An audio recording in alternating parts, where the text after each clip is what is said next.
அனைவருக்கும் வணக்கம். நம்ம இன்னைக்கு பார்க்க போகிற டாபிக் என்னன்னு கேட்டிங்கன்னா, யூனிட் 8ல் தந்தை பெரியார்.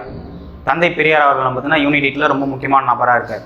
ஏன்னா ஆல்ரெடி பார்த்தீங்கன்னா குரூப் 1 கொஸ்டின்ஸில் தந்தை பெரியார் பற்றி பார்த்தீங்கன்னா அதிகமான கொஸ்டின்ஸ் பார்த்தீங்கன்னா கேட்டிருக்காங்க. ஸோ தந்தை பெரியார் தமிழ்நாட்டின் ரூசோ அப்படின்ற மாதிரி தான் தந்தை பெரியார் பார்த்தீங்கன்னா சொல்லுவாங்க. ஆரம்ப காலகட்டங்களில் பார்த்தீங்கன்னா தமிழ்நாட்டின் ரூசோன்னு சொல்கிற தந்தை பெரியார் அவரோட வாழ்க்கை கால வரிசை, அரசியல் ஈடுபாடு, சமயம் சார்ந்த கருத்துக்கள், தேசியவாதம், தேசம்னு என்ன சொன்னாங்க, அவருடைய வரலாற்று சாதனைகள்.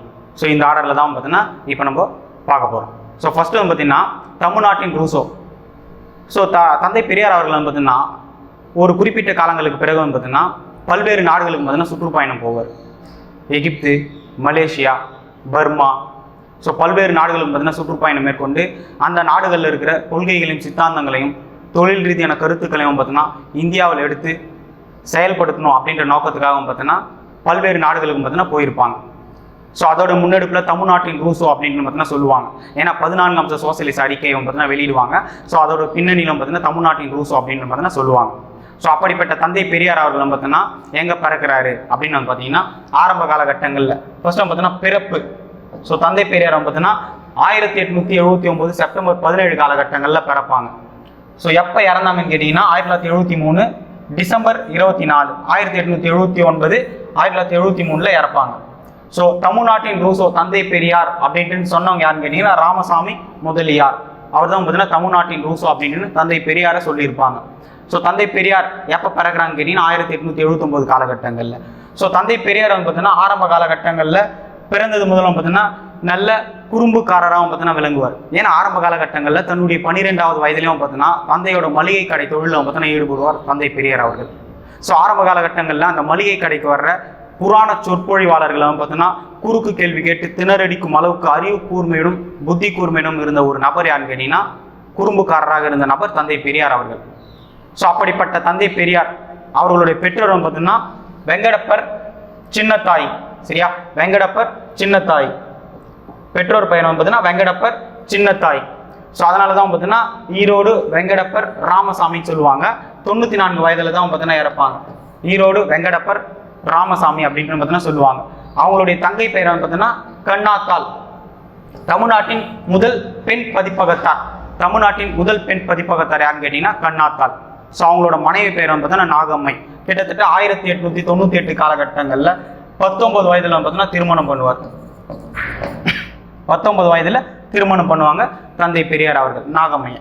பின்னாலும் பார்த்தீங்கன்னா 2வது திருமணம் மணியம்மையை திருமணம் பண்ணியிருப்பாங்க. ஸோ அது பார்த்தீங்கன்னா அரசியல் வாரிசு வேணும், அரசியல் காரணத்துக்காக மணியம்மையை பார்த்தீங்கன்னா 70 வயதில் திருமணம் பண்ணியிருப்பாங்க. ஸோ ஆரம்ப காலகட்டங்களில் நாகம்மையை திருமணம் பண்ணுறாங்க. பெரியார் நாகம்மைக்கும் பார்த்தீங்கன்னா ஒரு பெண் குழந்தையும் பார்த்தீங்கன்னா பிறக்குது. ஆரம்ப காலகட்டங்களில் பிறந்த பெண் குழந்தை ஒரு சில நாட்கள்லையும் பார்த்தோன்னா இறந்துடுது. ஸோ மன வருத்தம் அடைந்த தந்தை பெரியார் அவர்களும் பார்த்தீங்கன்னா ஆரம்ப காலகட்டங்கள் ஆன்மீக ரீதியான சுற்றுப்பயணங்களும் மேற்கொண்டார். பின்னால் தான் நாத்திகவாதியாக மாறுவார். ஓகேவா. ஸோ அன்றைய காலகட்டங்களில் பெண் குழந்தை பிறந்து எழுந்த ஒரு சில காலங்களில் பார்த்தீங்கன்னா பல்வேறு கோயில்களுக்கு சுற்றுப்பயணம் மேற்கொண்டு இருந்த தந்தை பெரியார் அவர்கள் குறிப்பாக 1904 காலகட்டங்களில் காசி பயணம் போவாங்க. 1904 காலகட்டங்களில் காசி பயணம் போவாங்க. ஸோ அங்கே பார்த்தீங்கன்னா பெரியாரோட அந்த தோற்றத்தின் மீது ஓகேவா. ஏன்னா பெரியாருக்கு பார்த்தீங்கன்னா அங்கே இருந்து ஆலய சீர்திருத்தம், பெரியாருக்கு உணவு பார்த்தீங்கன்னா பசிக்கும் அப்படின்ற காரணத்துக்காக பார்த்தீங்கன்னா ஸோ அந்த கோவிலில் இருந்த அன்னதானம். ஸோ அங்கே போய்ட்டு பார்த்தீங்கன்னா உணவு பரிமாறும் இடத்துக்கு போகும்போது பெரியாரோட தோற்றத்தை பார்த்த ஸோ அந்த நபர்கள் ஆலய நுழைவு சீர்திருத்தம் காரணமாக பார்த்தீங்கன்னா பெரியாருக்கு உணவு விட மாட்டாங்க. பெரியார் அந்த இடத்துல மன வருத்தம் அடைவார். ஓகேவா. ஸோ அது மட்டும் இல்லாமல் ஆன்மீகவாதியாக இருந்த தந்தை பெரியார் அவர்கள் நாத்திகவாதியாக மாறுறார் 1904 காலகட்டங்களில் காசி பயணத்தின் போது. ஸோ அடுத்து பார்த்தீங்கன்னா பெரியார் அன்றைய காலகட்டங்களில் பொது சீர்திருத்தவாதியாகவும் செயல்படுவார். பொது சீர்திருத்தவாதி.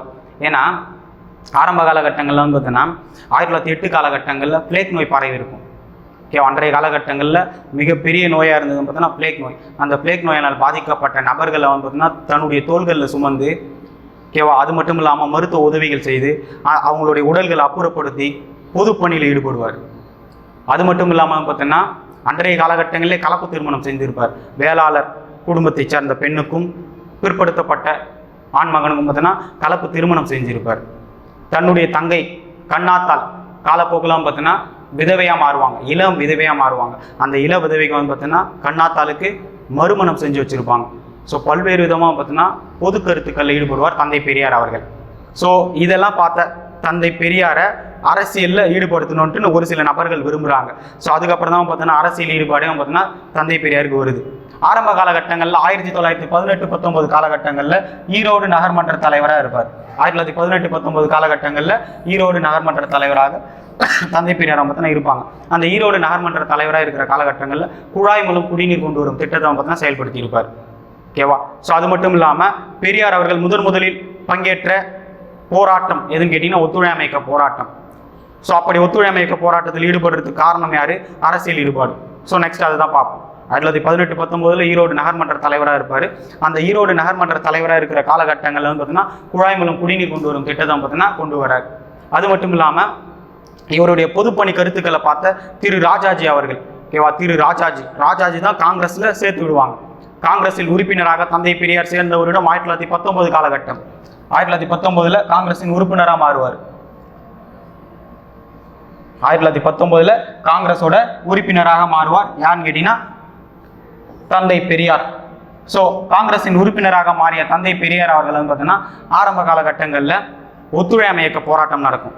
ஓகேவா? 1919 காங்கிரஸ் ஒரு உறுப்பினராக மாறுறாரு. 1920 ஒத்துழையாமை இயக்க போராட்டம் நடக்குது. ஒத்துழையாமை இயக்க போராட்டம் 3 படிநிலைகளில் நடக்கும். என்னென்னு கேட்டீங்கன்னா ஃபர்ஸ்ட் பார்த்தீங்கன்னா பட்டம் பதவிகளை துரத்தல். ஓகேவா? டைட்டில்ஸ் எல்லாம் பார்த்தீங்கன்னா வித்ட்ரா பண்ணணும். பட்டம் பதவிகளை துரத்தல், பட்டம் பதவிகளை துரத்தல். கல்வி சட்டமன்ற புறக்கணிப்பு, ஆங்கிலேயர்களோட கல்வி சட்டமன்ற புறக்கணிப்பு. ஸோ அது மட்டும் இல்லாமல் வரி கட்ட மாட்டோம். சரியா? ஸோ அந்த 3 விதமான போராட்டங்கள், இந்த 3 விதமான போராட்டங்கள் பார்த்தீங்கன்னா ஒத்துழையாமை இயக்க போராட்டமாக முன்னெடுத்து நடத்துவாங்க. தந்தை பெரியார் அவர்கள் 1919 காலகட்டங்களில் காங்கிரஸின் உறுப்பினராக மாறுறார். யாராலன்னு கேட்டிங்கன்னா ராஜாஜி அவர்களால். எந்த ராஜாஜி காங்கிரஸில் சேர்த்து விட்டாரோ அந்த ராஜாஜியும் பார்த்தீங்கன்னா காலப்போக்கில் எதிர்ப்பார். இந்திய எதிர்ப்பு போராட்டத்தின் பொழுதும் குலக்கல்வி திட்டத்தின் பொழுதும் தந்தை பெரியார் பார்த்தீங்கன்னா ராஜாஜி எதிர்ப்பாங்க. தந்தை பெரியாரை ராஜாஜி சேர்க்கறதுக்கு காரணம் பார்த்தீங்கன்னா அன்றைய காலகட்டங்களில் மிக பெரும் அரசியல் சக்தியாக இருந்த ஒரு கட்சி எதுன்னு கேட்டிங்கன்னா நீதி கட்சி. 1920 காலகட்டங்களில். ஸோ அந்த நீதி கட்சி எதிர்க்கணும் அப்படின்னா ஒரு மிகச்சிறந்த அரசியல் ஆளுமை தேவை. ஓகேவா? அப்படிப்பட்ட அரசியல் ஆளுமை பார்த்தீங்கன்னா இருந்த ஒரு நபர் தந்தை பெரியார். ஸோ அதனால தான் பார்த்தீங்கன்னா தந்தை பெரியாரை ராஜாஜி காங்கிரஸில் சேர்க்கிறார் 1919 காலகட்டங்களில். ஸோ அப்படி காங்கிரஸில் சேர்ந்த தந்தை பெரியார் அவர்கள் தன்னுடைய பதவியே துறக்கிறார். மேயர் பதவி, ஈரோடு நகர்மன்ற மேயர் பதவியை துறக்கிறார். எதுக்காகன்னு கேட்டிங்கன்னா பட்டம் பதவிகளை துரத்தல். ஒத்துழையாமை இயக்கத்தோட முதல் போராட்ட படிநிலை எதுன்னு கேட்டிங்கன்னா பட்டம் பதவிகளை துரத்தல். அந்த பட்டம் பதவிகளை துரத்தல் அந்த காரணத்துக்காக தன்னுடைய மேயர் பதவியை பார்த்தீங்கன்னா துறக்கிறார். சரியா? ஸோ அது மட்டும் இல்லாமல் தந்தை பெரியார் அவர்கள் முதலில் பங்கேற்ற போராட்டம் எதுன்னு கேட்டிங்கன்னா ஒத்துழையாமை இயக்க போராட்டம். இது ரொம்ப முக்கியமான கொஸ்டின். தந்தை பெரியார் அவர்கள் முதலில் பங்கேற்ற அரசியல் ஈடுபாடு போராட்டம் எதுன்னு கேட்டிங்கன்னா ஒத்துழையாமை இயக்க போராட்டம் 1920 காலகட்டங்களில். ஸோ அந்த போராட்டத்துக்காக தன்னுடைய பதவியை பார்த்தீங்கன்னா வேணான்ட்டுன்னு ரிட்டர்ன் பண்ணுறார். ஸோ அப்படி தன்னுடைய பதவியை வேணாம் என்று தூக்கி எறிந்த தந்தை பெரியார் அவர்கள் தெருவாக கதர் விற்பனை செய்கிறார், காதி விற்பனை செய்கிறார். ஆரம்ப காலகட்டங்களில் ஒத்துழையாமை இயக்க போராட்டத்தோட பின்னணியில். ஓகேவா? ஸோ அப்படிப்பட்ட தந்தை பெரியார் அவர்கள் பார்த்தீங்கன்னா அரசியலில் சிறந்த ஒரு நபராக பார்த்தீங்கன்னா விளங்குறாங்க. தந்தை பெரியார் மட்டும் இல்லாமல் வரதராஜிலையும் காங்கிரஸில் சேர்த்தவர் யாருன்னு கேட்டீங்கன்னா ராஜாஜி அவர்கள். இந்த வரதராஜிலையும் காங்கிரஸில் சேர்த்தவர் பார்த்தீங்கன்னா ராஜாஜி. ஓகேவா? ஸோ அது மட்டும் இல்லாமல் பிரெயின் ஆஃப் ஜஸ்டிஸ் பார்ட்டி, நீதி கட்சியின் மூளை அப்படின்ட்டு சொல்றவங்க யாருன்னு கேட்டீங்கன்னா அண்ணா. நீதி கட்சியின் மூளை என்று அழைக்கப்படுபவர் யாருன்னு கேட்டீங்கன்னா அண்ணா. அப்படி அழைத்தவர் வரதராஜன். இது பார்த்தீங்கன்னா ரொம்ப முக்கியமான question. Brain of justice party Anna, அப்படி அழைத்தவர் வரதராஜன். ஓகேவா? 1919 பார்த்தீங்கன்னா காங்கிரஸ்ல உறுப்பினராக மாறுறாரு. ஓகேவா? ஏன்னா பார்த்தீங்கன்னா பெரியாரின் அரசியல் சம்பந்தப்பட்ட கொள்கைகளுக்கு பார்த்தீங்கன்னா தன்னுடைய குருவாக யாரை இருக்கிறான்னு கேட்டீங்கன்னா காந்தியடிகளை. பெரியாரின் அரசியல் குருவா, அதாவது அரசியல் சம்பந்தப்பட்ட கொள்கை ரீதியான கருத்துக்களுக்கு. ஓகேவா? இதே பகுத்தறிவு கருத்துக்களுக்கும் தன்னுடைய பகுத்தறிவு கருத்துக்களுக்கும் மூட நம்பிக்கைகளுக்கு எதிரான கருத்துக்களுக்கும் கொள்கைகளுக்கும் சித்தாந்தங்களுக்கும் முன்னோடியாக பண்டிதமணி, அயோத்திதாசர், தங்கவேல் அப்பாதுரையும் பார்த்தீங்கன்னா தன்னுடைய கொள்கையில் சித்தாந்தங்களுக்கு முன்னோடியாகவும் பார்த்தீங்கன்னா தந்தை பெரியார் கருதுவாங்க. இதே அரசியல் சார்ந்த கருத்துக்களுக்கு முன்னோடி யார் இருப்பாங்கன்னு கேட்டீங்கன்னா காந்தியடிகள். ஓகேவா? ஸோ பெரியாரை பார்த்தீங்கன்னா சொல்லியிருப்பாங்க ஆரம்ப காலகட்டங்களில் பெரியாரின் முன்னோடி எதுக்கு பண்டிதமணி, அயோத்திதாசர், தங்கவேல் அப்பாதுரை பார்த்தீங்கன்னா பகுத்தறிவு கருத்துக்களுக்கும் மூட நம்பிக்கைகளுக்கு எதிரான கருத்துக்களுக்கும் கொள்கைகளுக்கும் சித்தாந்தங்களுக்கும் முன்னோடின்னு சொல்றவங்க யாருன்னு கேட்டீங்கன்னா பண்டிதமணி அயோத்திதாசர், தங்கவேல் அப்பாதுரை. அரசியல் சம்பந்தமான கருத்துக்களுக்கு பார்த்தீங்கன்னா முன்னோடி யாரை கருதுவார்னு கேட்டீங்கன்னா காந்தியடிகளை. ஓகேவா? ஸோ பெரியாரோட முதல் போராட்டம் எதுன்னு கேட்டீங்கன்னா ஒத்துழையாமை இயக்க போராட்டம். அது மட்டும் இல்லாம மதுவிலக்குக்கு ஆதரவாக அதாவது கள்ளுக்கடை மறியலுக்கு பார்த்தீங்கன்னா தன்னுடைய தென்னந்தோப்பில் இருந்த 500 தென்னை மரங்களை பார்த்தீங்கன்னா வெட்டி வீழ்த்திருப்பார். ஓகேவா? கள்ளுக்கடை மறியல், அந்த கள்ளுக்கடை மறியல் போராட்டத்துக்காக தன்னுடைய தென்னந்தோப்பில் இருந்த 500 தென்னை மரங்களை பார்த்தீங்கன்னா வெட்டி வீழ்த்தியவர் யாருன்னு கேட்டீங்கன்னா தந்தை பெரியார் அவர்கள்.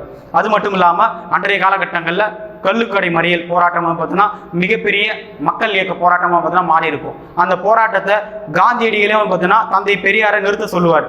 ஓகேவா? காந்தியடிகளும் பார்த்தீங்கன்னா தந்தை பெரியார் கிட்ட இந்த மதுவிலக்கு போராட்டத்தை நிறுத்துங்க அப்படின்னு பார்த்தீங்கன்னா காந்தியடிகள் கேட்டுக்கொள்வார். ஆனா தந்தை பெரியார் அவர்கள் என்ன சொல்லுவார்னு கேட்டீங்கன்னா அது என்னுடைய கைகள் இல்லை, 2 பெண்மணிகள் கைகள் இருக்கு அப்படின்னு சொல்லியிருப்பாங்க. அந்த 2 பெண்மணிகள் யாராருன்னு கேட்டீங்கன்னா அவருடைய மனைவி, அது மட்டும் இல்லாமல் அவருடைய தங்கை. அந்த அளவுக்கு பார்த்தீங்கன்னா மிகப்பெரிய மக்கள் இயக்க போராட்டமா கள்ளுக்கடை மறியலும் பார்த்தீங்கன்னா அன்றைய காலகட்டங்களில் இருந்திருக்கும்.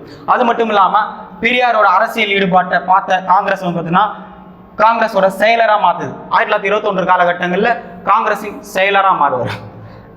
1923 காலகட்டங்களில் காங்கிரஸோட தலைவராக மாறுவார். ஓகேவா? 1919 காங்கிரஸ்ல ஜாயின் பண்றாங்க. 1921 செக்ரட்டரியா மாறாரு. 1923 காங்கிரஸோட தலைவரா மாறுறாரு.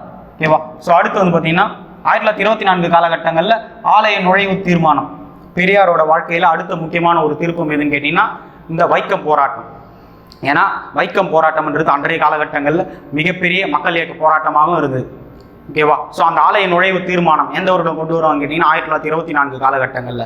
அந்த ஆலய நுழைவு தீர்மானம் பார்த்தீங்கன்னா 1924 காலகட்டங்களில் கொண்டு வருவாங்க. எந்த பகுதியிலும் கேட்டீங்கன்னா வைக்கம் எங்க இருக்குன்னு கேட்டீங்கன்னா திருவிதாங்கூர் சமஸ்தானம், கேரள பகுதிகளில் இருக்கும். அந்த திருவிதாங்கூர் சமஸ்தானத்தில் கேரள பகுதிகளில் பார்த்தீங்கன்னா வைக்கம் அப்படின்ற இடத்துல கோவில்களில் சுற்றிய பகுதிகளில் பார்த்தீங்கன்னா ஒரு சாரர் பார்த்தீங்கன்னா நுழையிறதுக்கு தடை இருக்கும்.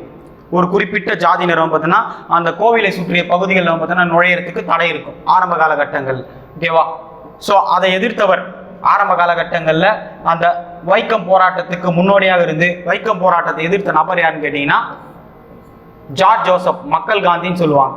அந்த ஜார்ஜ் ஜோசப் தான் பார்த்தீங்கன்னா ஆரம்ப காலகட்டங்களில் பார்த்தீங்கன்னா ஒரு முக்கிய நபராக பார்த்தீங்கன்னா இருந்திருப்பாங்க. வைக்கம் போராட்டத்துக்கு திருவிதாங்கூர் சமஸ்தானத்துக்கு எதிர்ப்பு தெரிவித்த முக்கிய நபர் யாருன்னு கேட்டீங்கன்னா ஜார்ஜ் ஜோசப், மக்கள் காந்தின்னு சொல்லுவாங்க. ரோசாப்பு துரைன்னு சொல்லுவாங்க. ஓகேவா? கேரளாவில் பிறந்த மக்கள் காந்தி அவர்கள், அதாவது யாரு? ஜார்ஜ் ஜோசப் கேரளாவில் பிறந்திருப்பாங்க. ஆலப்புழா, செங்கன்னூர் பகுதியில், மதுரையில் வாழ்ந்திருப்பாங்க. தன்னாட்சி இயக்கம் தொடங்கியிருப்பாங்க. பல்வேறு விதமான அரசியல் சக்தியா சிறந்து விளங்கிய நபர் யாருன்னு கேட்டீங்கன்னா இந்த ஜார்ஜ் ஜோசப். அன்றைய காலகட்டங்களில் குறிப்பிட்ட அதாவது அந்த வைக்கம் பகுதிகளில் கோவிலை சுற்றிய பகுதிகளில் பார்த்தீங்கன்னா ஒரு சாரர் பார்த்தீங்கன்னா நுழையிறதுக்கும் சுற்றி வருவதற்கும் தடை இருந்திருக்கும் வைக்கம் பகுதிகளில். அதை எதிர்த்த நபர் யாருன்னு கேட்டீங்கன்னா ஆரம்ப காலகட்டங்களில் ஜார்ஜ் ஜோசப். ஓகேவா? முன்னிருந்து எதிர்த்திருப்பார். அவரால் தாக்குப்பிடிக்க முடியாது. ஸோ முக்கிய அரசியல் சக்தியாக இருக்கிற தந்தை பெரியாரை கூடுவார். ஓகேவா? அந்த வைக்கம் போராட்டத்துக்கு தந்தை பெரியாரை அழைப்பு விடுத்தவர் யாருன்னு கேட்டீங்கன்னா ஜார்ஜ் ஜோசப், மக்கள் காந்தின்னு சொல்லுவாங்க. ரோசாப்பு துரை. ஸோ அவர் தான் பார்த்தீங்கன்னா அழைப்பு எடுப்பாங்க. ஸோ பெரியார் போயிட்டு பார்த்தீங்கன்னா மிகப்பெரிய போராட்டமாக பார்த்தீங்கன்னா மக்கள் மத்தியில் பரப்புறாரு. பெரியாரோட போராட்டத்தை பார்த்த அந்த திருவிதாங்கூர் சமஸ்தானம் பார்த்தீங்கன்னா அந்த ஆலய நுழைவு தீர்மானத்தை திரும்ப எடுத்துடும். ஓகேவா? ஸோ பெரியார் அந்த போராட்டத்தில் வெற்றி அடைந்தது மட்டும் இல்லாமல் சிறைக்கு போவார். ஓகேவா? ஸோ பெரிய மக்கள் இயக்க போராட்டமாக வைக்கம் போராட்டம் இருந்திருக்கும். வைக்கம் போராட்டம் எந்த வருடம் கேட்பாங்க? 1924 காலகட்டங்களில். அந்த வைக்கம் போராட்டத்துக்கு அழைப்பு எடுத்தவர் யாருன்னு கேட்பாங்க? மக்கள் காந்தி, ஜார்ஜ் ஜோசப், ரோசாப்பு துரைன்னு கூட சொல்லுவாங்க. ஸோ பெரியார் அவர்கள் பார்த்தீங்கன்னா ஆரம்ப காலகட்டங்களில் எதிர்ப்பு தெரிவித்து அந்த போராட்டத்துக்கு வெற்றி அடைவார். காலப்போக்கில் பெரியாருக்கு சிறை. ஓகேவா? கிட்டத்தட்ட 15 வருடங்களில் 23 முறை சிறை சென்ற ஒரு நபர் யாருன்னு கேட்டீங்கன்னா தந்தை பெரியார் அவர்கள். 15 வருடங்களில் 23 முறை சிறை. ஓகேவா? 23 முறை சிறை. ஸோ 15 வருடங்கள் 23 முறை சிறை சென்ற காரணத்தினால் சிறைப்பறவைன்னு சொல்லுவாங்க. சிறைப்பறவை யாருன்னு கேட்டீங்கன்னா தந்தை பெரியார் அவர்கள். அது மட்டும் இல்லாமல் சமுதாய சிற்பின்னு சொல்லுவாங்க. ஓகேவா? பாருங்க எவ்வளவு சிறப்பு பெயர்கள் பாருங்க. தமிழ்நாட்டின் ரூசோ, சிறைப்பறவை, சமுதாய சிற்பி. ஸோ பல்வேறு விதமான பெயர்கள்லாம் பார்த்தீங்கன்னா மக்களால் அழைக்கப்படுறார் தந்தை பெரியார் அவர்கள். சரியா? ஸோ அடுத்து அவருடைய வாழ்க்கையில பார்த்தீங்கன்னா முக்கிய திருப்பு முனையா இருக்கிற ஒரு போராட்டம், ஒரு எதிர்ப்பு எதுன்னு கேட்டீங்கன்னா சேரன் மாதவி குருகுல பிரச்சனை. ஓகேவா? ஆரம்ப காலகட்டங்களே நம்ம பார்த்துருப்போம் என்னன்ட்டுன்னு. ஸோ ஃபர்ஸ்ட் பார்த்தீங்கன்னா ஒத்துழையாமை இயக்க போராட்டத்தோட பின்னணியில் ஃபர்ஸ்ட் பாயிண்ட் என்ன சொன்னேன்? பட்டம் பதவிகளை குறைத்தல். அந்த பட்டம் பதவிகளை துறந்த காரணத்தினால் மேயர் பதவி வேணான்ட்டுன்னு திருப்பி கொடுத்துட்டு கதர் விற்பனை பண்ணியிருப்பார்னு பார்த்தோம். அது மட்டும் இல்லாமல் கல்வி நிலையங்களை புறக்கணித்தல், அதுவும் ஒத்துழையாமை இயக்க போராட்டத்தில் ஒரு முக்கியமான பகுதி. அந்த கல்வி நிலையங்களை புறக்கணிக்கிற காரணத்தினால பார்த்தீங்கன்னா காங்கிரஸ் சார்ந்த நபர்களால் முன்னெடுக்கப்பட்டு தொடங்கப்பட்ட ஒரு குருகுல கல்வி தான் பார்த்தீங்கன்னா சேரன் மாதவி குருகுலம். அந்த சேரன் மாதவி குருகுலம் தொடங்கினது யாருன்னு கேட்டீங்கன்னா காங்கிரஸ் சார்ந்த நபர்கள். ஓகேவா? அந்த காங்கிரஸ் சார்ந்த நபர்கள் பார்த்தீங்கன்னா சேரன் மாதவி குருகுலம் அப்படின்ற குருகுலத்தை எங்கே தொடங்குறாங்கன்னு கேட்டீங்கன்னா திருநெல்வேலி பகுதிகளில். ஓகேவா? திருநெல்வேலி பகுதியில் பார்த்தீங்கன்னா சேரன் மாதவி குருகுலத்தை தொடங்குவாங்க. இந்த சேரன் மாதவி குருகுலம் பிரச்சனையை பார்த்தீங்கன்னா தந்தை பெரியார் மனதில் ஒரு பெரிய மாற்றத்தை ஏற்படுத்தும். ஓகேவா? அந்த சேரன் மாதவி குருகுலம் அப்படின்றது பார்த்தீங்கன்னா ஆரம்ப காலகட்டங்களில் திருநெல்வேலி பகுதிகளில் வாவேசு ஐயர்னு சொல்லுவாங்க. ஓகே, வாவேசு ஐயர் பார்த்தீங்கன்னா தொடங்கியிருப்பாங்க. எதுக்காக? ஒத்துழையாமை இயக்க போராட்டத்தில் கல்வி நிலையங்களை புறக்கணித்தல் ஒரு பகுதி. ஸோ அதுக்காக நம்மளுடைய தாய்மொழியில் கல்வி கற்கணும், ஓகேவா, நம்மளுடைய கல்வி நிலையங்கள் வேணும் அப்படின்ற காரணத்துக்காக சேரன் மாதவி குருகுலம் தொடங்கியிருப்பாங்க. யாருன்னு கேட்டீங்கன்னா வாவேசு ஐயர். எந்த இடம் கேட்டால் திருநெல்வேலி பகுதிகளில். சரியா? ஸோ அந்த சேரன் மாதவி குருகுல பிரச்சனை, அது என்ன பிரச்சனைன்னு கேட்டீங்கன்னா அந்த சேரன் மாதவி குருகுலத்தில் ஜாதி வேறுபாடு, அதாவது குறிப்பிட்டு சொல்லணும்னா இரட்டை கோலைன்னு சொல்லுவாங்க. ஓகேவா? உயர்ந்த ஜாதி மக்களுக்கு பார்த்தீங்கன்னா ஒரு தட்டு டம்ளர், கீழ்தட்டு ஜாதி மக்களுக்கு பார்த்தீங்கன்னா ஒரு தட்டு டம்ளர். ஸோ இதை பார்த்த தந்தை பெரியார் அவர்கள் பார்த்தீங்கன்னா பெரியார் மனதில் பெரிய மன வருத்தம் ஏற்பட்டுரும். ஓகேவா? ஸோ எதுக்காகன்னு கேட்டிங்கன்னா ஆரம்ப காலகட்டங்களில் ஜாதி அப்படின்ற ஒரு ஜாதி பிணியை எதிர்க்கிறதுக்காக வந்த ஒரு முக்கிய நபர் தான் பார்த்தீங்கன்னா தந்தை பெரியார் அவர்கள். ஸோ அவருடைய கண்கள்லேயும் பார்த்தீங்கன்னா ஓகே அவரை சார்ந்த ஒரு அரசியல் இயக்கத்திலேயும் பார்த்தீங்கன்னா என்னது ஜாதி சம்பந்தப்பட்ட ஒரு பிரச்சனை இருக்குது. அதுதான் சேரன் மாதவி குருகுலம். ஓகேவா? அந்த சேரன் மாதவி குருகுலத்தில் வந்து பார்த்தீங்கன்னா இரட்டை கோலை, ஓகேவா, 2 கிளாஸ், 2 தட்டு, 2 டம்ளர், உயர் ஜாதி கீழ் ஜாதிக்கு. இது வந்து பார்த்தீங்கன்னா தந்தை பெரியாரோட மனதில் ஒரு பெரிய சஞ்சலத்தை ஏற்படுத்திடும். ஓகேவா? ஸோ அப்படிப்பட்ட தந்தை பெரியார் அவர்கள் ஆரம்ப காலகட்டங்களில் காங்கிரஸிலிருந்து விலக நினைக்கிறதுக்கு ஒரு காரணமாக பார்த்தீங்கன்னா இந்த சேரன் மாதவி குருகுலம் பார்த்தீங்கன்னா இருந்திருக்கும். பாருங்க, ஒரு ஆர்டராக இருக்கும் பாருங்க. 1879 காலகட்டங்களில் பிறந்திருப்பாங்கன்னு பார்த்தோமா, 1904 காசி பயணம் பார்த்தோமா, 1908 பிளேக் நோயின் காரணமாக பார்த்தீங்கன்னா பாதிக்கப்பட்ட நபர்களை பார்த்தீங்கன்னா தன்னுடைய தோள்களில் சுமந்து மருத்துவ உதவிகளை செஞ்சாருன்னு பார்த்தோமா. ஓகேவா? அதோட பின்னணியிலும் பார்த்தீங்கன்னா 1918-19 காலகட்டங்களில் ஈரோடு மேயர் பதவியை பார்த்தீங்கன்னா வகிச்சிருப்பார். குழாய் மூலம் குடிநீர் கொண்டு வரும் திட்டம், அந்த ஈரோடு மேயர் பதவி பார்த்தீங்கன்னா வேணான்ட்டுன்னு திரும்பி கொடுத்தது. எதுக்காகன்னு கேட்டீங்கன்னா தன்னுடைய முதல் போராட்டமான ஒத்துழையாமை இயக்க போராட்டத்துக்காக 1920 காலகட்டங்களில். 1919 காங்கிரஸில் சேர்றார். 1920 முதல் போராட்டம் ஒத்துழையாமை இயக்க போராட்டம். 1921 காங்கிரஸோட செயலராக மாறுறார். 1923 காலகட்டங்களில் காங்கிரஸோட தலைவராக மாறுறார். 1924 வைக்கம் போராட்டம்.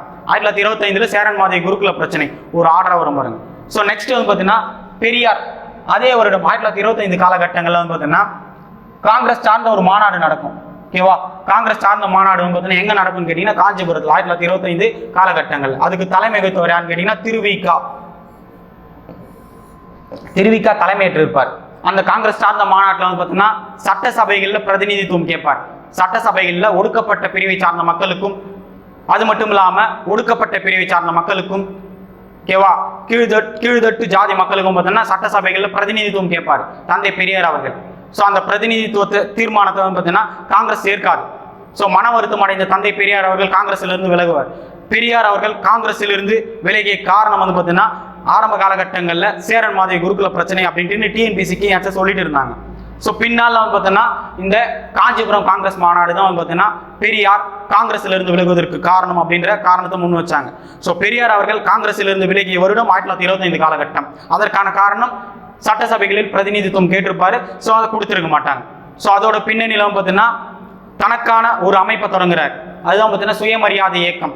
அந்த சுயமரியாதை இயக்கம் அதோட பின்னணி பார்த்தீங்கன்னா நெக்ஸ்ட் பார்க்க போகிறோம். ஓகேவா? ஸோ காங்கிரஸில் இருந்து விலகிய தந்தை பெரியார் அவர்கள் 1925 காலகட்டங்களில் சுயமரியாதை இயக்கம் அப்படின்ற ஒரு அமைப்பை பார்த்தீங்கன்னா தொடங்குறாரு. சுயமரியாதை இயக்கம் 1925 காலகட்டங்களில். ஓகேவா? அந்த சுயமரியாதை இயக்கத்துக்காக, அதாவது இன்றைய காலகட்டங்களில் நிறைய பல்வேறு விதமான சமூக ஊடகங்கள் இருக்கு. ஃபேஸ்புக், ட்விட்டர், ஸோ யூடியூப் நிறைய இருக்கு.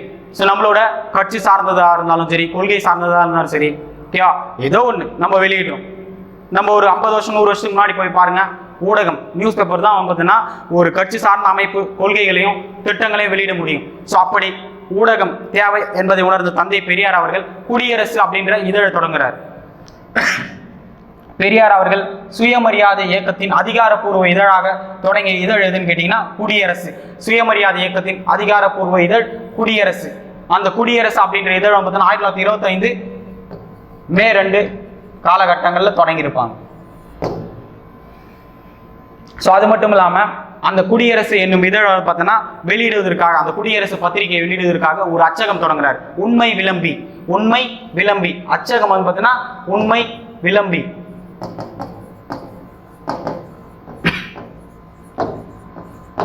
உண்மை விளம்பி அதாவது உண்மை விளம்புனா கூறுதல்னு அர்த்தம். உண்மையை கூறும் ஓகேவா அந்த பத்திரிகை எது குடியரசு, அதுக்கான அச்சகம் உண்மை விளம்பி.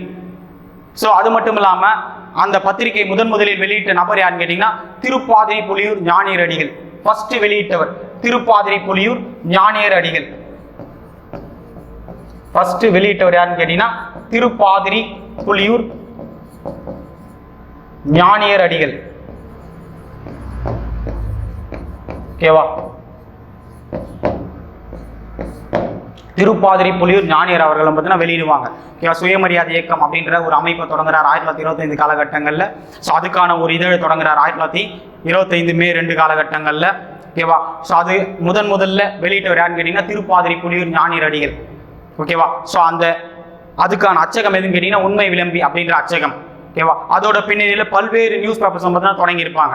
அப்படி பெரியார் தொடங்கிய பத்திரிகைகள் இப்போ ரீசெண்டாக கூட பார்த்தீங்கன்னா குரூப் 4ல கேட்டிருக்காங்க. ஓகேவா ஸோ அப்படி பெரியார் தொடங்கிய பத்திரிகைகள் எதுன்னு கேட்டீங்கன்னா 1928 ரிவோல்ட் அப்படின்ற இதழ் தொடங்கியிருப்பாங்க. 1928 ரிவோல்ட், 1933 புரட்சி, 1934 பகுத்தறிவு. இந்த பகுத்தறிவு அப்படின்ற இதழ் பார்த்தீங்கன்னா ரொம்ப முக்கியமானது. பெரியார் அவர்கள் பகுத்தறிவு அப்படின்ற இதழில் பார்த்தீங்கன்னா என்ன வெளியிட்டிருப்பான்னு கேட்டீங்கன்னா முதல்ல ரோமன் லெட்டர்ஸ். ஓகேவா ரோம் எழுத்து வடிவம் பெரியார் அவர்கள் பயன்படுத்திய பத்திரிகை எதுன்னு கேட்டீங்கன்னா இந்த பகுத்தறிவு. ஓகேவா ஸோ அதோட பின்னணியில் 1935 விடுதலை அப்படின்ற இதழ் பார்த்தீங்கன்னா தொடங்கியிருப்பாங்க. ஓகேவா ஸோ அடுத்து வந்து பார்த்தீங்கன்னா பல்வேறு நாடுகளுக்கு சுற்றுப்பயணம். பல்வேறு நாடுகளுக்கு பார்த்தீங்கன்னா சுற்றுப்பயணம் போயிருப்பாங்க. ஆரம்ப காலகட்டங்கள்லாம் பார்த்தீங்கன்னா Russia, Singapore, Malaysia, Burma, German, Greece, Portugal, துருக்கி, இங்கிலாந்து இந்த பல்வேறு நாடுகளுக்கு சுற்றுப்பயணம் போயிருப்பாங்க. இதில் நமக்கு எது ரொம்ப முக்கியமானது கேட்டீங்கன்னா பெரியார் அவர்களோட பர்மா பயணம். ஓகேவா பெரியார் அவர்கள் பார்த்தீங்கன்னா பர்மா பயணம் போயிருப்பாங்க. எப்பன்னு கேட்டீங்கன்னா 1954 காலகட்டங்களில். எதுக்காகன்னு கேட்டீங்கன்னா புத்தரோட 2500வது பிறந்தநாள் விழா கொண்டாட்டத்தை சிறப்பிக்கணும் அப்படின்றதுக்காக பார்த்தீங்கன்னா முக்கிய பயணமாக பெரியார் அவர்கள் பார்த்தீங்கன்னா பர்மா போயிருப்பார். எந்த வருடம் 1954. எத்தனாவது பிறந்தநாள்? 2500வது பிறந்தநாள். இது பார்த்தீங்கன்னா ரொம்ப முக்கியமான கொஸ்டின். ஸோ பெரியார் அவர்கள் பார்த்தீங்கன்னா முதல்ல அம்பேத்கர் அவர்களை சந்தித்திருப்பார். ஓகேவா பெரியார் நமக்கு தெரியும், பெரியார் ஒரு நாத்திகவாதி. அப்படி இருக்கிற சமயத்தில் பெரியார் எதுக்காக பார்த்தீங்கன்னா புத்த மதம் சம்பந்தப்பட்ட மாநாடுகளில் பங்கேற்றாருன்னு கேட்டீங்கன்னா புத்தரோட பிறந்தநாள் விழா கொண்டாட்டத்தில் பங்கேற்றாருன்னு கேட்டீங்கன்னா பெரியார் புத்தரின் கொள்கைகளையும் சித்தாந்தங்களை மட்டுமே ஆதரிக்கிறார். ஓகேவா ஏன்னா பகுத்தறிவாதி தந்தை பெரியார் அவர்கள். அவருடைய கொள்கைகளையும் சித்தாந்தங்களை மட்டுமே ஆதரித்த தந்தை பெரியார் அவர்கள் பார்த்தீங்கன்னா முதல்ல அம்பேத்கரை சந்திக்கிறார். ஓகேவா ஸோ அதோட பின்னணியிலும் பார்த்தீங்கன்னா இந்தியா திரும்பிய தந்தை பெரியார் அவர்கள் பார்த்தீங்கன்னா 14 அம்ச சோசியலிச அறிக்கையை வெளியிடுவார். இது பார்த்தீங்கன்னா ரொம்ப முக்கியமானது. அந்த 14 அம்ச சோசியலிச அறிக்கையோட பின்னணியில தான் பார்த்தீங்கன்னா என்னது நீதி கட்சி ஏற்று நடைமுறைப்படுத்தியிருக்கோம். பல்வேறு விதமான தொழிற்கொள்கைகள் சம்பந்தப்பட்ட கொள்கைகளாக இருந்தாலும் சரி, மக்கள் மத்தியில் வறுமையை போக்கணும் அப்படின்ற கொள்கைகளாக இருந்தாலும் சரி பெரிய அளவில் பார்த்தீங்கன்னா நடைமுறைப்படுத்தியிருப்பாங்க. அதுக்கு காரணம் நீதி கட்சி. ஸோ பல்வேறு நாடுகளுக்கு சுற்றுப்பயணம் மேற்கொண்ட தந்தை பெரியார் அவர்கள் பார்த்தீங்கன்னா இந்தியா திரும்பி 14 அம்ச சோசியலிச அறிக்கையை வெளியிடுறார். 14 அம்ச சோசியலிச அறிக்கையை வெளியிடுறார். அதை நீதி கட்சி ஏற்று நடைமுறைப்படுத்துது. ஓகேவா புத்த சமய முன்னோடியா இருக்க, அதாவது தென்னிந்தியாவின் முதல் பொது உடைமைவாதி, புத்த சமயத்தின் முன்னோடின்னு சொல்ற சிங்காரவேலர் அவர்கள் பார்த்தீங்கன்னா பெரியார் அவர்களை சந்தித்து இருப்பாங்க. சுயமரியாதை சமதர்ம திட்டம் கொண்டு வந்திருப்பாங்க. 1932 காலகட்டங்களில் சுயமரியாதை சமதர்ம திட்டம் கொண்டு வந்திருப்பாங்க. யாருடைய ஆலோசனை கேட்டால் சிங்காரவேலரோட ஆலோசனை கொண்டு வந்தவர் தந்தை பெரியார் அவர்கள். சுயமரியாதை சமதர்ம திட்டம்.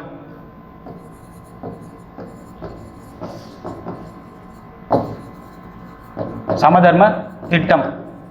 ஓகேவா ஸோ தென்னிந்தியாவின் முதல் பொது உடைமைவாதி, புத்த சமய முன்னோடி யார் சொல்லுவாங்க கேட்டீங்கன்னா சிங்காரவேலர்.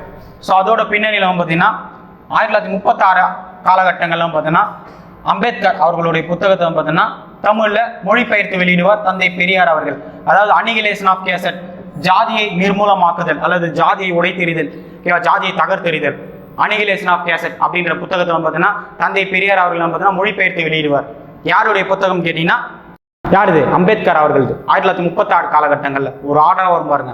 நியூஸ் பேப்பர்ஸ் பார்த்தோம், அது மட்டும் இல்லாமல் பயணங்கள் பார்த்தோம். அடுத்து 36 காலகட்டங்களில் அம்பேத்கரோட புத்தகமான அனிகிலேஷன் ஆஃப் கேசட் அப்படின்ற புக்கை வந்து பார்த்தீங்கன்னா மொழிபெயர்த்து வெளியிடுவார். யாருன்னு கேட்டீங்கன்னா தந்தை பெரியார் அவர்கள். நெக்ஸ்ட் வந்து பார்த்தீங்கன்னா 1937 எலெக்ஷன்ல வந்து பார்த்தீங்கன்னா காங்கிரஸ் வின் பண்ணும். 1937 அதாவது 35 சட்டப்படி 37 நடந்த எலெக்ஷன்ல பார்த்தீங்கன்னா திரு ராஜாஜி அவர்கள் சென்னை மாகாண காங்கிரஸாக தேர்வு செய்யப்படுவார். ராஜாஜி அதாவது ஆரம்ப காலகட்டங்கள் நம்ம பார்த்துருப்போம். ராஜாஜி தான் பார்த்தீங்கன்னா காங்கிரஸ்ல சேர்த்து விட்டுருப்பார். யார? தந்தை பெரியார். ஓகேவா? ஸோ யார் சேர்த்து விட்டாங்களோ அந்த நபரையும் பார்த்தீங்கன்னா எதிர்ப்பார் அரசியல் பிரச்சனை காரணமாக. 1937 காலகட்டங்களில் சென்னை மாகாண காங்கிரஸ் கமிட்டியோட தலைவராக இருக்கு. அதாவது தலைவராக சொல்றது வந்து பார்த்தீங்கன்னா ராஜாஜி அவர்களும் பார்த்தீங்கன்னா முதல்வராக பதவியேற்பார் 1937 காலகட்டங்களில். அந்த 37 காலகட்டங்கள்லாம் பார்த்தீங்கன்னா சென்னை மாகாண காங்கிரஸ் கமிட்டியோட முக்கிய நபராக இருக்கிற திரு ராஜாஜி அவர்களும் பார்த்தீங்கன்னா பிரீமியர்னு சொல்லுவாங்க. அதாவது என்னது? முதல்வராக பதவியேற்பார் 1937 காலகட்டங்களில். முதல்வராக பதவியேற்ற காலகட்டங்களிலே சென்னை மாகாண பள்ளிகளில் இந்தி மொழியை கொண்டு வருவார். இந்தி மொழி திணிப்பை கொண்டு வருவார். தந்தை பெரியார் அவர்கள் பார்த்தோன்னா இந்தி மொழி எதிர்க்கலை, இந்தி திணிப்பை எதிர்த்திருப்பார்.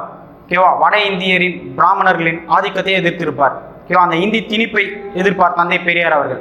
ஓகேவா? பெரியாருக்கு சிறை 1937 முதல் 39 காலகட்டங்களில் பெரியார் சிறை. ஓகேவா? ஸோ அப்படிப்பட்ட பெரியார் அவர்கள் 37 முதல் 39 காலகட்டங்களில் சிறை போயிருப்பார். ஓகேவா? சிறையில் இருக்கிற காலகட்டங்கள் 1938 நீதி கட்சியின் தலைவராக தேர்வு செய்யப்படுவார். ஓகேவா? நீதி கட்சியின் தலைவராக பெரியார் அவர்கள் தேர்வு செய்யப்பட்ட வருடம் எதுன்னு கேட்டீங்கன்னா 1938 காலகட்டம். ஓகேவா? ஸோ பெரியார் அவர்கள் வந்து பார்த்தீங்கன்னா வட இந்திய பிராமணர்களின் ஆதிக்கத்தை ஏற்றுக்கொள்வதே இந்தி திணிப்பு அப்படின்ட்டு சொல்லியிருப்பார். ஓகேவா? இந்தி மொழியை நான் எதிர்க்கல, இந்தி திணிப்பை எதிர்க்கிறேன் அப்படின்னு சொல்லிட்டு வட இந்திய பிராமணர்களின் ஆதிக்கத்தை ஏற்றுக்கொள்வதே இந்தி திணிப்பு அப்படின்னு சொல்லியிருப்பார். அப்படிப்பட்ட தந்தை பெரியார் அவர்கள் சிறைக்கு போறாரு 37 முதல் 39 காலகட்டங்களில். சிறையில் இருக்கிற காலகட்டங்களில் 1938 நீதி கட்சியின் தலைவராக தேர்வு செய்யப்படுவார். 1938 டிசம்பர் 29 காலகட்டம். 1938 டிசம்பர் 29 நீதி கட்சியின் தலைவராக தேர்வு செய்யப்படுவார். எந்த சிறையில் இருக்கும்போதுன்னு கேட்டீங்கன்னா பெல்லாரி, கர்நாடக பகுதிகளில். அந்த பெல்லாரி சிறையில் இருக்கும்போது நீதி கட்சியின் தலைவராக தேர்வு செய்யப்படுவார். அன்றைய காலகட்டங்களிலும் பார்த்தீங்கன்னா தமிழ்நாடு தனி நாடாகட்டும், அதாவது தமிழ்நாடு தனி நாடா இருக்கட்டும் அப்படின்ற கொள்கை முன் வச்சிருப்பார். திராவிட கொள்கைன்னு சொல்லுவாங்க 1938 காலகட்டங்களில். ஸோ அது மட்டும் இல்லாமல் இந்தி மொழி வந்து பார்த்தீங்கன்னா இந்தி திணிச்சிட்டு இருப்பாங்க 1940 காலகட்டங்களில். ஸோ அதோட பின்னணியிலும் பார்த்தீங்கன்னா நீதி கட்சி அப்படின்றது வந்து பார்த்தீங்கன்னா இதன் பிறகு அரசியல் சார்ந்த கொள்கைகளில் ஈடுபடாது, மக்கள் நலன் சார்ந்த கொள்கைகளில் மட்டுமே ஈடுபடும் அப்படின்ட்டு நீதி கட்சியோட பெயரை வந்து பார்த்தீங்கன்னா மாற்றுவாங்க. ஸோ அண்ணாவை பற்றி பார்க்கும்போது பார்த்தீங்கன்னா அண்ணா பெரியாரோட சந்திப்புகள் அதோட கண்டினியூஷன்ஸில் பார்ப்போம். ஓகேவா? இங்கே வந்து பார்த்தீங்கன்னா பெரியார் பார்த்தீங்கன்னா ஃபுல் டேட்டாஸ் வந்து பார்த்தீங்கன்னா இங்கே கவர் ஆகும். ஓகேவா? ஸோ அப்படிப்பட்ட தந்தை பெரியார் அவர்கள் பார்த்தீங்கன்னா 1944 காலகட்டங்களில் நீதி கட்சியோட பெயரை பார்த்தீங்கன்னா திராவிடர் கழகம்னு மாற்றுவாங்க. ஸோ அந்த திராவிடர் கழகம் அப்படின்ட்டு நீதி கட்சி பெயரை மாற்றுறதுக்கான தீர்மானத்தை முன்மொழிந்தவர் அறிஞர் அண்ணா அவர்கள். ஆல்ரெடி நம்ம இந்த பாயிண்ட்ஸ் எல்லாமே பார்த்தீங்கன்னா வீடியோ கிளாஸஸில் பார்த்துருப்போம். ஸோ அடுத்து அதோட பின்னணியில் வந்து பார்த்தீங்கன்னா மீண்டும் ராஜாஜி அவர்கள் வந்து பார்த்தோன்னா 1952 காலகட்டங்களில் சென்னை மாகாண பகுதிகளுக்கான முதல்வராக தேர்வு செய்யப்படுவார். 1952 காலகட்டங்களில். ஓகேவா? சிஎம்மாக மாறுவாங்க. யாருன்னு கேட்டிங்கன்னா ராஜாஜி. ஆல்ரெடி 37 காலகட்டங்களில் இந்தி திணிப்பை கொண்டு வந்திருப்பார். 52 காலகட்டங்களில் குலக்கல்வி திட்டத்தை கொண்டு வந்திருப்பார். குலக்கல்வி திட்டம் அப்படின்றது வந்து பார்த்தீங்கன்னா கல்வி ரீதியான நேரம் போக மற்ற நேரங்களில் பார்த்தீங்கன்னா பெற்றோரோட தொழிலை வந்து பார்த்தீங்கன்னா குழந்தைகளை ஈடுபடுத்தணும் அப்படின்ற அந்த குலக்கல்வி திட்டத்தை கொண்டு வந்திருப்பாங்க. யாரு? ராஜாஜி அவர்கள் கொண்டு வந்திருப்பார் 1952 காலகட்டங்களில். ராஜாஜி காங்கிரஸ் சார்ந்த நபர். தந்தை பெரியார் அவர்கள் வந்து பார்த்தீங்கன்னா காங்கிரஸ் சார்ந்த எதிர்கட்சி நீதி கட்சி சார்ந்த ஒரு நபர். ஸோ அந்த நீதி கட்சி சார்ந்த தந்தை பெரியார் அவர்கள் பார்த்தீங்கன்னா ராஜாஜி எதிர்ப்பார். அதில் வரும் பார்த்தீங்கன்னா ஒரு நியாயம் இருக்கு. ஓகேவா? காங்கிரஸ் சார்ந்த நபரே வந்து பார்த்தீங்கன்னா ராஜாஜி எதிர்ப்பாங்க. அப்படி எதிர்த்த நபர் காமராஜர், பெரியாருடன் சேர்ந்த காமராஜர் அவர்கள். அதாவது இந்த கொள்கையில மட்டும் சேர்ந்திருப்பார், கட்சி ரீதியாக சேர்ந்திருக்க மாட்டார். கட்சி ரீதியாக காங்கிரஸ்ல இருப்பார், கொள்கை ரீதியாக பெரியாருடன் சேர்ந்து ராஜாஜி எதிர்ப்பார் குலக்கல்வி திட்டத்தை. ஓகேவா? அந்த குலக்கல்வி திட்டத்துக்கு எதிர்ப்பு தெரிவித்திருப்பார். காமராஜரை பார்த்த ராஜாஜி மன வருத்தம் அடைந்திருப்பார். ஓகேவா? தந்தை பெரியார் அவர்கள் பார்த்தீங்கன்னா காமராஜர் எந்த தொகுதியில் நின்றாலும் காமராஜருக்கு வெற்றியை பெற்று தேடி தருவது தமிழக மக்களின் கடமை அப்படின்னு பேசியிருப்பார். அது மட்டும் இல்லாமல் காமராஜரை பச்சை தமிழ்னு சொல்லியிருப்பார் அந்த இன்சிடென்ட் அப்போ. ஓகேவா? ஸோ அதுதான் பார்த்தீங்கன்னா குலக்கல்வி திட்டம் பற்றின எதிர்ப்புகள் ரொம்ப முக்கியமானது. பாருங்க, திரும்ப சொல்கிறேன் பாருங்க. ஆரம்ப காலகட்டங்களில் 37 இந்தி திணிப்பை கொண்டு வந்திருப்பாரு, அதை எதிர்த்திருப்பாங்க. 1952 காலகட்டங்களில் குலக்கல்வி திட்டத்தை கொண்டு வந்திருப்பாரு. யாருன்னு கேட்டீங்கன்னா ராஜாஜி. ஓகேவா? இந்த ராஜாஜி எந்த கட்சியை சார்ந்தவன் கேட்டீங்கன்னா காங்கிரஸ். ஓகேவா? தந்தை பெரியார் அவர்கள் வந்து பார்த்தீங்கன்னா நீதி கட்சி, பெரியார் நீதி கட்சி. ஓகேவா? எதிர்கட்சியை சார்ந்த நபர் எதிர்ப்பதில் ஆச்சரியப்படுவதற்கு ஒன்றுமில்லை. ஓகேவா? ஆனா அதே கட்சியை சார்ந்த காமராஜர் அவர்கள் பார்த்தீங்கன்னா காங்கிரஸ் சார்ந்த நபர். ஓகேவா? அந்த காமராஜர் அவர்கள் பார்த்தீங்கன்னா கொள்கை ரீதியாக தந்தை பெரியாருடன் இணைந்து ராஜாஜியை எதிர்ப்பார். ஓகேவா? ஸோ இதை பார்த்த தந்தை பெரியார் அவர்கள் காமராஜரை பச்சை தமிழ் அப்படின்ட்டு அழைப்பார். அது மட்டும் இல்லாமல் எந்த தொகுதியில் காமராஜர் நின்றாலும் வெற்றியை பெற்று தேடி தருவது தமிழக மக்களின் கடமைன்னு சொல்லியிருப்பார். அப்படிப்பட்ட காமராஜருக்கே பின்னால் 1967 எலெக்ஷனில் தோல்வியை கொடுத்தவங்க நம்ம மக்கள். ஓகேவா? அது காமராஜர் பற்றி பார்ப்போம். ஓகேவா? அதோட பின்னணியில் பார்த்தீங்கன்னா 1954 காலகட்டங்களில் ராஜாஜி அவர்கள் பதவி விலகுவார். ஓகேவா? சென்னை மாகாண முதலமைச்சர் பதவியிலிருந்து விலகுவார் 1954 காலகட்டங்களில். அப்படி பதவி விலகிய பிறகு முதல்வராக தேர்வு செய்யப்படும் நபர் யாருன்னு கேட்டீங்கன்னா காமராஜர் அவர்கள். 1954 63 காலகட்டம், 1954 63 காலகட்டம் வரைக்கும் பார்த்தீங்கன்னா காமராஜர் அவர்கள் முதல்வராக பதவியேற்பார். ஓகேவா? காமராஜர் முதல்வராக பதவியேற்பார். ஸோ எந்த நபருக்கு வெற்றியை பெற்று தேடி தருவது தமிழக மக்களின் கடமை என்றும் பச்சை தமிழன் என்றும் கூறிய தந்தை பெரியார் அதே தந்தை பெரியார் காமராஜரை பார்த்தீங்கன்னா காமராஜரோட திட்டத்தை பார்த்தீங்கன்னா ஏளனம் செய்யும் விதமாக பார்த்தீங்கன்னா பேசுவாங்க. அது மட்டும் இல்லாமல் காமராஜரை பார்த்தீங்கன்னா பெரிய அளவுக்கு பார்த்தீங்கன்னா கிண்டலா. ஓகேவா? ஏன்னா தற்கொலைக்கு சமமாக பார்த்தீங்கன்னா பேசியிருப்பாங்க. 1963 காலகட்டங்களில் தன்னுடைய பதவியிலிருந்து விலகுவார். கே திட்டம் அப்படின்ற காரணத்துக்காக பார்த்தீங்கன்னா தன்னுடைய முதல்வர் பதவியை பார்த்தீங்கன்னா ராஜினாமா செய்வார். யாருன்னு கேட்டீங்கன்னா காமராஜர் அவர்கள். இதை பார்த்த தந்தை பெரியார் அவர்கள் பார்த்தீங்கன்னா இந்த திட்டம் தற்கொலைக்கு சமம் என்றும் காமராஜரை பார்த்தீங்கன்னா ஏளனமாக பேசுவார். அந்த அளவுக்கு பார்த்தீங்கன்னா நக்கலாகவும் குறும்புக்காரராகவும் இருந்த ஒரு நபர் தந்தை பெரியார். பாருங்க, ஆரம்ப காலகட்டங்களில் ராஜாஜி கூட இருந்தார், அதே ராஜாஜி எதிர்க்கிறாரு. காமராஜர் கூட சேர்ந்து ராஜாஜி எதிர்க்கிறாரு. அதே காமராஜரை தற்கொலைக்கு சமம், இந்த திட்டம் பார்த்தீங்கன்னா தற்கொலைக்கு சமம் என்றும் ஏளனமாகவும் பார்த்தீங்கன்னா பல்வேறு பார்த்தீங்கன்னா எதிர்ப்பு தெரிவிப்பார். ஓகேவா? ஸோ அப்படிப்பட்ட மிகச்சிறந்த ஆளுமை மிக்க நபராகவும் அரசியலில் சூழ்ச்சி மற்றும் மக்கள் நலன் சார்ந்த கொள்கையில் ஈடுபட்ட நபராகவும் திகழ்ந்தவர் யாருன்னு கேட்டீங்கன்னா தந்தை பெரியார். ஓகேவா? ஸோ இதோட கண்டினியூஷன்ஸ் பார்த்தீங்கன்னா நெக்ஸ்ட் கிளாஸில் பார்ப்போம்.